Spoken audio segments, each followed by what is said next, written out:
Hello guys, आप सभी का स्वागत है हमारी आज की ऑनलाइन क्लास में। मैं रितेश रघुवंशी, प्राचार्य शासकीय हाई स्कूल बमनी लाला, जिला छिंदवाड़ा।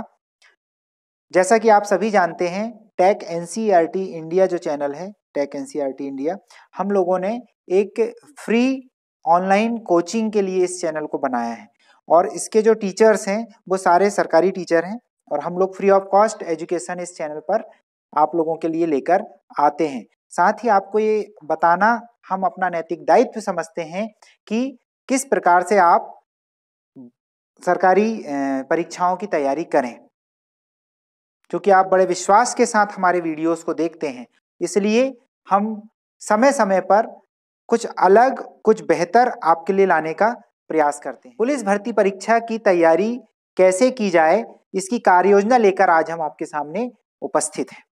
तो मित्रों, सबसे शुरू में आपको थोड़ा अजीब लग रहा होगा कार्य योजना की क्या आवश्यकता है।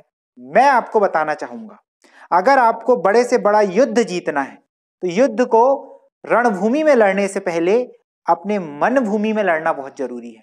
हम रणभूमि में जो करेंगे उसको पहले मन भूमि में कर लें आप। हमारी अंदरूनी तैयारी बहुत अच्छी होनी चाहिए, क्योंकि परीक्षा बार बार नहीं होने वाली है। अब तो सालों तक परीक्षाएं होती नहीं है, 3-4 साल में एक बार वैकेंसी आती है। तो मैं बताना चाहूंगा आपको कि हम ये जो स्वर्णिम अवसर हमें मिल रहा है, इसे हम गवाएं ना बिल्कुल भी। तो भाइयों और बहनों जो इस वीडियो को देख रहे हैं, आप थोड़ा समझने का प्रयास करें कि कैसे हम पुलिस भर्ती परीक्षा की तैयारी करें। तो चलिए शुरू करते हैं आज का वीडियो।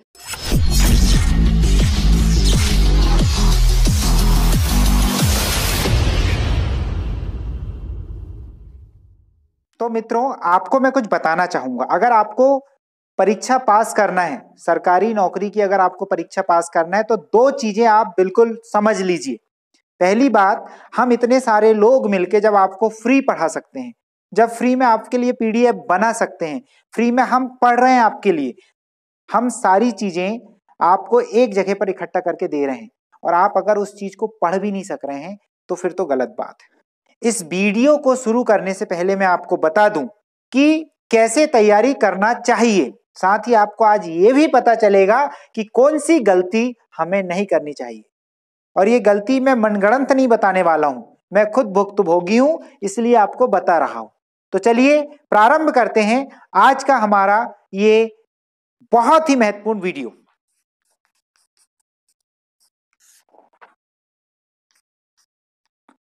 आज हम बात करने वाले हैं पुलिस भर्ती से संबंधित। दोस्तों, अगर आप पुलिस भर्ती परीक्षा के माध्यम से पुलिस में जाना चाहते हैं, पुलिस में भर्ती होना चाहते हैं, तो आपको दो तरीके हैं। पुलिस में जाने के दो तरीके हैं। उन तरीकों के बारे में हम यहां पर चर्चा करेंगे। पहला तरीका है सब इंस्पेक्टर बने आप, सब इंस्पेक्टर भर्ती परीक्षा। सब इंस्पेक्टर के साथ ही एक और परीक्षा होती है सूबेदार की और पीसी की। सब इंस्पेक्टर, सूबेदार और पीसी आप एक परीक्षा के माध्यम से बन सकते हो। उस परीक्षा का नाम है पीआरटी, पुलिस रिक्रूटमेंट टेस्ट। साथ ही एक और दूसरी परीक्षा होती है जिसका नाम है PCRT, police constable recruitment test. Police constable recruitment test, क्या बेसिक अंतर है इन दोनों में और इनकी तैयारी हमें किस प्रकार से करना चाहिए और कौन सी गलतियां हमें नहीं करना चाहिए, इस बात का पूरा विश्लेषण इस वीडियो में हम लोग करने वाले हैं। तो चलिए सबसे शुरू में बात करते हैं सब इंस्पेक्टर भर्ती परीक्षा की। सब इंस्पेक्टर एक बड़ा ही आकर्षक पद होता है। सब चाहते हैं सब इंस्पेक्टर बनना। हर आदमी चाहता है कि मैं दरोगा बनूं, मैं थानेदार बनूं, लेकिन बनते कितने लोग हैं? हर परीक्षा में 200, 300, 400, मैक्सिमम 500 पद आते हैं। 500 लोग ही दरोगा बनेंगे। इन 500 में से भी कुछ सूबेदार बनते हैं, कुछ प्लाटून कमांडर बनते हैं और कुछ सब इंस्पेक्टर बनते हैं। तो ये जो है एक तरीका ये है आपका पुलिस भर्ती परीक्षा में जाने का। दूसरा है कि आप आरक्षक बने। आरक्षक भर्ती परीक्षा होती है, कांस्टेबल भर्ती परीक्षा होती है, उसके माध्यम से आप पुलिस में जाएं। चलिए, ये दोनों जो परीक्षाएं हैं, इनका जो लिखित परीक्षा का पाठ्यक्रम है उसकी चर्चा हम बाद में करेंगे। सबसे शुरू में हम इनके कौन कौन से चरण होते हैं उनकी बात करते हैं। जो सब इंस्पेक्टर भर्ती परीक्षा यानी कि पीआरटी है, पीआरटी के 3 चरण होते हैं। पहला चरण होता है लिखित परीक्षा, इसके बाद होता है ग्राउंड यानी कि फिजिकल टेस्ट, शारीरिक क्षमता परीक्षा जिसको बोलते हैं, और तीसरा होता है इंटरव्यू यानी साक्षात्कार। पहला होता है रिटर्न, फिर ग्राउंड, फिर इंटरव्यू। ये 3 चीजें होती है पीआरटी में। जबकि पीसीआरटी जो होता है यानी कि पुलिस का कांस्टेबल जो रिक्रूटमेंट टेस्ट है उसमें ये इंटरव्यू नहीं होता है। आपकी लिखित परीक्षा होगी, उसके बाद ग्राउंड होगा और उसके हिसाब से मेरिट बनेगी। मेरिट में भी ग्राउंड के नंबर काउंट नहीं होते हैं, ग्राउंड सिर्फ क्वालिफाइंग है। ठीक ऐसे ही जो सब इंस्पेक्टर भर्ती परीक्षा है इसका ग्राउंड भी क्वालिफाइंग है, इसके भी नंबर्स काउंट नहीं होते हैं। तो हमें ग्राउंड की तैयारी इतनी करना है कि हम ग्राउंड पास हो जाएं, बस हमें बहुत ज्यादा नंबर इसमें नहीं मिलने हैं। तो हम बहुत ज्यादा मेहनत इसमें ना भी करें, सिर्फ पास होने लायक कर लें तो बहुत है। तो पहले हम बात करते हैं सब इंस्पेक्टर, सूबेदार और प्लाटून कमांडर भर्ती परीक्षा की, है ना। आपने देखे होंगे 2 स्टार होते हैं, सूबेदार भी, प्लाटून कमांडर भी और सब इंस्पेक्टर भी। हम उनकी भर्ती कैसे होते हैं, उनका सिलेबस क्या होता है उसकी बात करते हैं।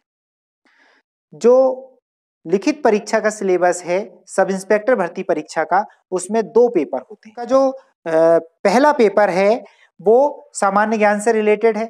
उसमें सामान्य ज्ञान, तार्किक क्षमता और पूरा साइंस, हिस्ट्री, जीके, पूरा जीएस है। तो वो 100 नंबर का पेपर है। 100 क्वेश्चन आएंगे, 100 नंबर के आएंगे। ठीक, दूसरा जो पेपर होता है वो रहेगा हिंदी और इंग्लिश का।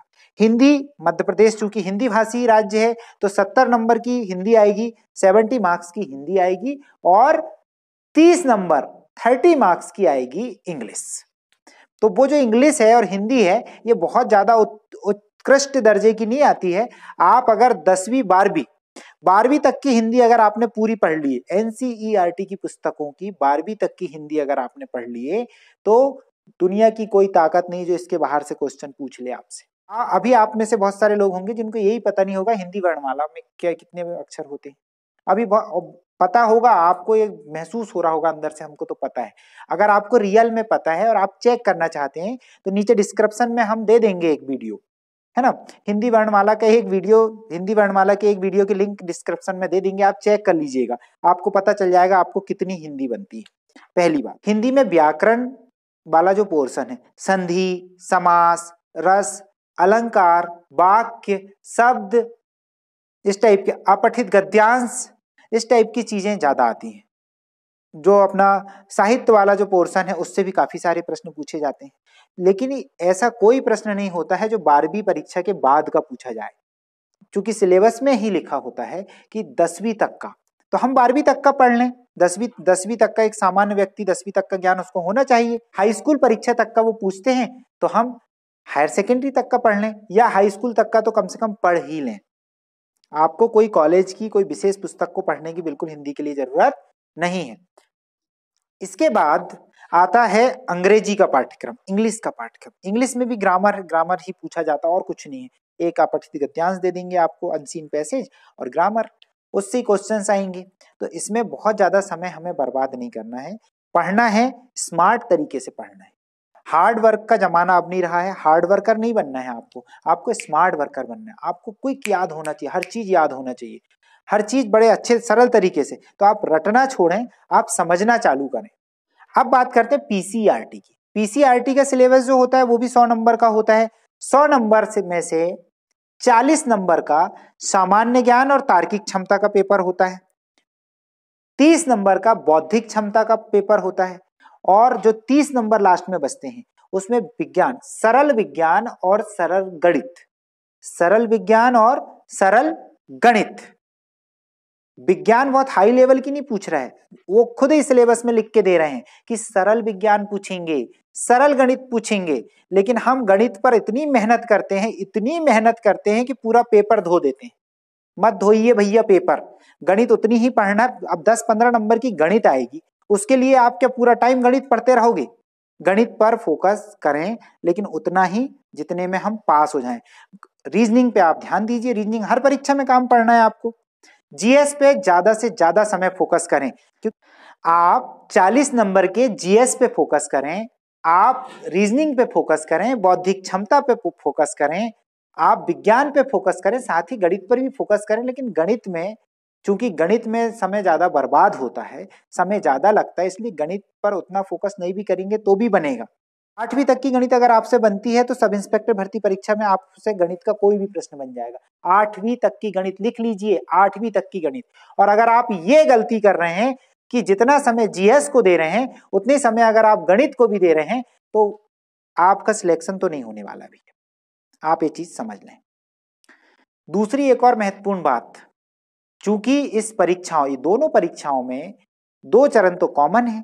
पहला चरण है लिखित परीक्षा और दूसरा चरण है शारीरिक प्रावीण्यता परीक्षा, यानी कि फिजिकल टेस्ट, ग्राउंड। अब ग्राउंड के लिए बहुत सारे जो टॉपर्स लोग हैं, अपने आप को बहुत बुद्धिमान मानते हैं, उनसे एक गलती हो जाती है।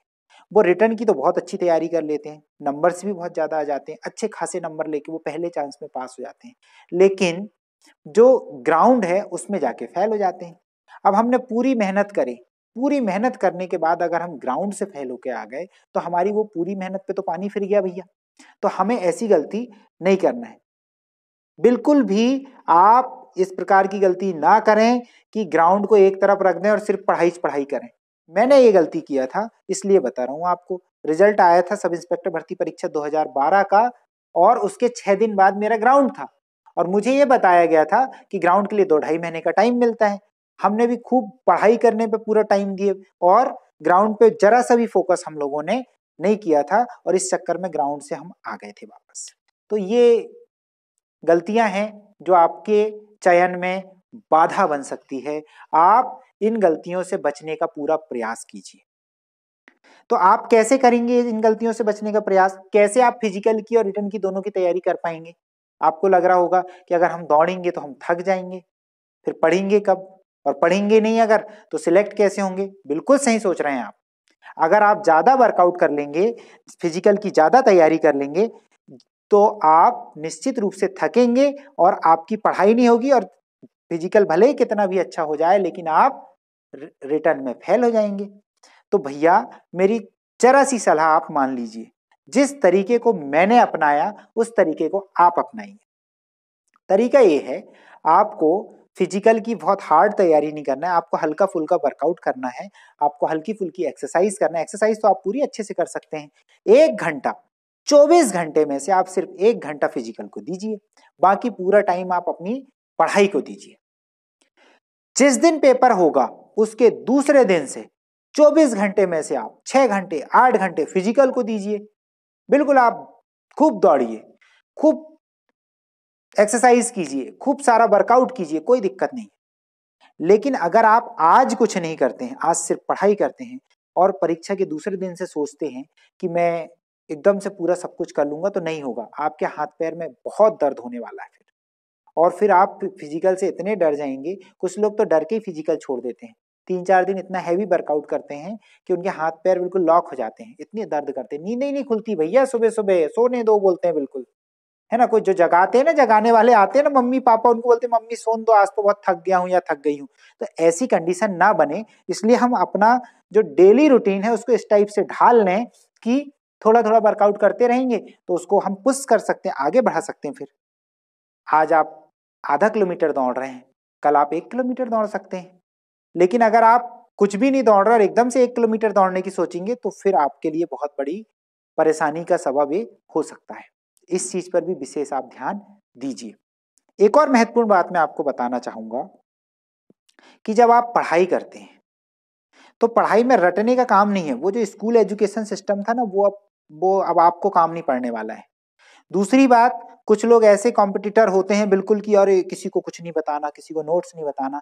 तो भैया वो जमाना भी गया, किसी को नोट्स नहीं बताने वाला, खुद के नोट्स से पढ़ने वाला। अरे आज तो टेक्नोलॉजी का जमाना है, सारी चीजें आपके घर में आसानी से आ रही। हमारी पूरी टीम टेक एनसीईआरटी इंडिया और स्टडी पॉइंट की पूरी टीम आपके लिए मेहनत करे। क्या लेते हैं भैया आपसे? हम कुछ नहीं ले रहे हैं ना।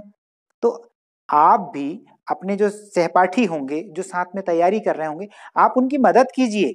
अपना स्टडी मटेरियल उन्हें आप बिल्कुल प्रोवाइड कराइए, उनको समझाइए, अगर कोई आपसे पूछ रहा है तो उन्हें सही रास्ता बताइए, ताकि वो भी आगे बढ़े, साथ में हम भी आगे बढ़ें। क्योंकि नैतिकता, एक बात और आपको बता दूं, अगर किसी भी सरकारी नौकरी में आपको अपने दम पे सिलेक्ट होना है ना, खुद के दम पे, तो नैतिकता आपके अंदर होना बहुत जरूरी है।